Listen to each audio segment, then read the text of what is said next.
Oh, hi, teachers. Sorry, I was just counting all of the things that are always on teachers' plates and all of the things that teachers are asked to teach. Like, there's the reading, but then in reading, there's phonics and phonemic awareness and vocabulary and fluency. And then not to mention math and science and social studies. And I did it again. I forgot grammar. Grammar is so important, but yet there's never any time to actually teach grammar.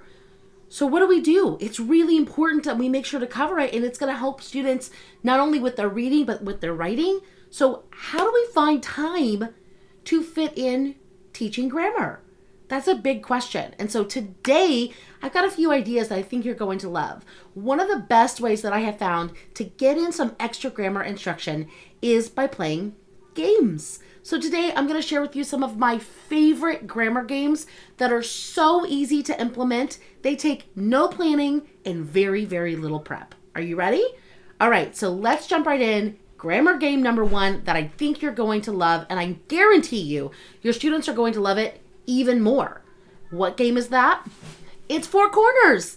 I love playing Four Corners with my students. So if you're not familiar with the game, it's very simple. Basically, you take a basic white sheet of paper, and on it, you are going to write 4 different parts of speech. So you can make it very basic or cover the things that your grade level needs to review. You're going to then hang each one of the 4 pieces in each of the 4 corners of your classroom. All right.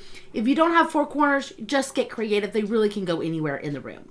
Then it's as easy as finding a book that's right next to you, opening it up, reading a sentence from the book, picking a word, and asking the students to identify what part of speech is that word.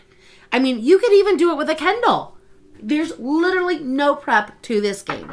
It is so easy to play, and it gets your students up and moving, which increases blood flow and brain activity, which means they're going to remember and have better retention of the information they are consuming in that activity. And again, there's no prep except for writing on 4 pieces of paper, which, come on, we can all do that.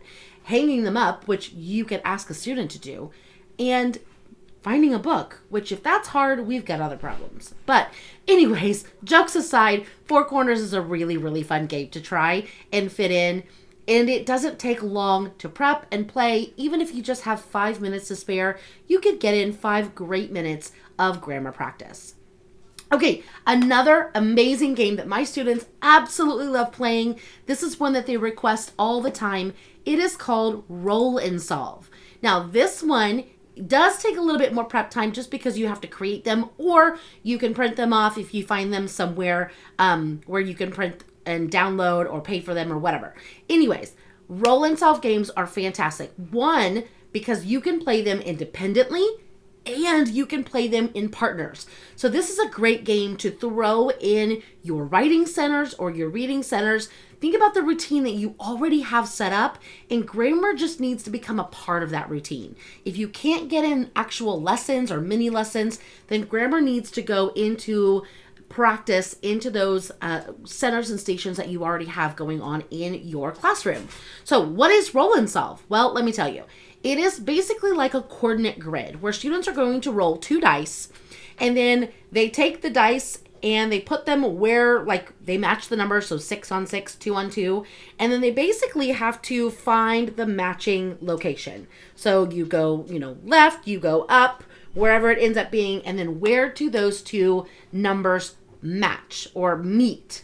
And then in that square, they then have to answer the question that the game is presenting them. So if you look at the green one right here, the question is it a noun? And so whatever word is in the box where their numbers meet, they have to decide yes or no, is that word a noun? And then, of course, yes, you're going to need answer keys so students can determine whether or not they are correct, and they keep playing.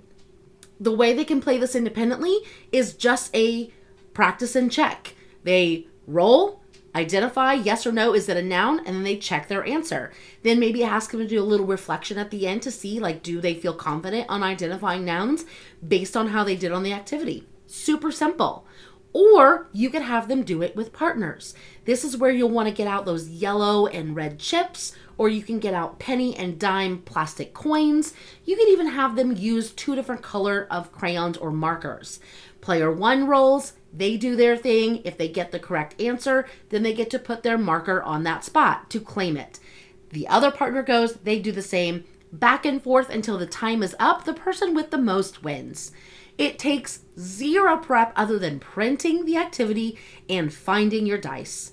And man, are they fun to play. Students love to play these as early finishers. They love to play them as warm-ups. Sometimes I have them available for reading warm-ups or writing warm-ups. Sometimes I even send them home as homework and be like, hey, get your dice out of the Monopoly game that you have at home, or download a free dice app. Everyone has, typically nowadays, most people have access to a phone with apps. There's so many ways you can use these games, and your students will request them over and over again. And here's a little secret. I have them ready for you so you don't have to make them.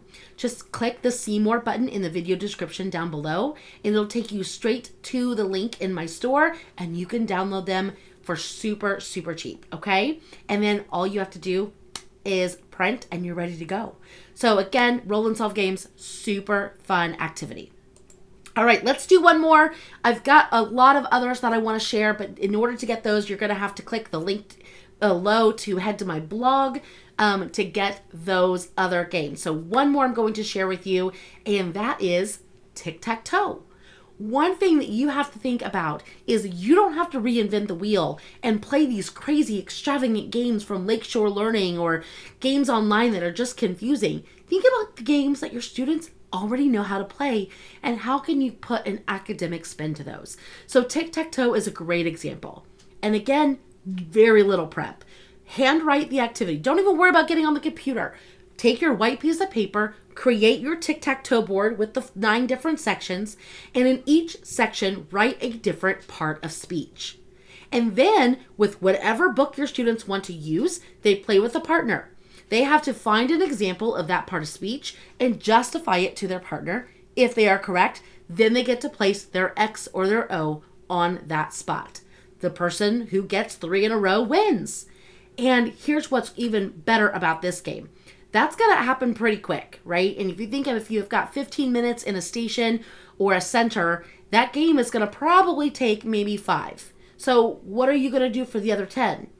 Give them blank pieces of paper and they can recreate the game themselves. They can mix up the words, the parts of speech. They can add in other parts of speech. Maybe you make a word bank for them or a part of speech bank, and they can redraw and recreate that game themselves to continue playing. So it really allows them to have some of the creative side to kind of mix things up, to play and create the game themselves after they've played the game that you have created for them. So super easy. Again, all of these activities are easy games. They are engaging and fun for students. They are easy for you to prep.